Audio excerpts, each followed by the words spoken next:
जी नाज़रीन, असां नापरकोट थाणे जी हद मां आम ऐं तरीन ख़बर जी आगाही शेयर कंदा हलूं। करमपुर भरिसां 3 ॾींहं पहिरियां हथियारबंदनि हथां अगवा थियल ट्रक ड्राइवर यासीन शेख ऐं क्लीनर हनीफ़ मलिक खे ज़िले शिकारपुर जी नापरकोट पुलिस नापरकोट के कच्चे उम्मीदवारनि सां मुबैना पुलिस मुक़ाबले बाद बाज़ाब कराइण जी दावा कई है। ज़िले शिकारपुर के मुख़्तलिफ़ थाननि जी पुलिस पारां SSP शिकारपुर कामरान नवाज़ पंजूथा की ख़ास हिदायतुनि ते लगातार 3 ॾींहंनि खां मुगविन की बाज़ाबी लाइ नापरकोट के कच्चे में DSP खानपुर और SHO नापरकोट सैयद अमीर शाह की अगवानी में पुलिस कार्रवाई जारी रखी।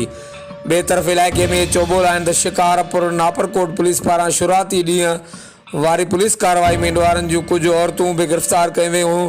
पुलिस पारां औरतुनि की रिहाई वारी डील सबब ॿिन्ही मुगविन की तुर्त बाज़ाबी अमल में आई है, जॾहिं त बाज़ाब थियल मुगवी नौजवान के घर में सुराई वालो माहौल है। जी नाज़रीन, अवां सां नापरकोट थाने की हद में आम ऐं तरीन ख़बर की आगाही शेयर कंदा हलूं। करमपुर भरिसां 3 ॾींहं पहिरियां हथियारबंदनि हथां अगवा थियल ट्रक ड्राइवर यासीन शेख ऐं क्लीनर हनीफ़ मलिक के ज़िले शिकारपुर की नापरकोट पुलिस नापरकोट के कच्चे उम्मीदवारनि सां मुबैना पुलिस मुक़ाबले बाद बाज़ाब कराइण जी दावा कई है। हर वक्त आगाह रहण लाइ ॾिसंदा रहो JTN वेब न्यूज़ करमपुर।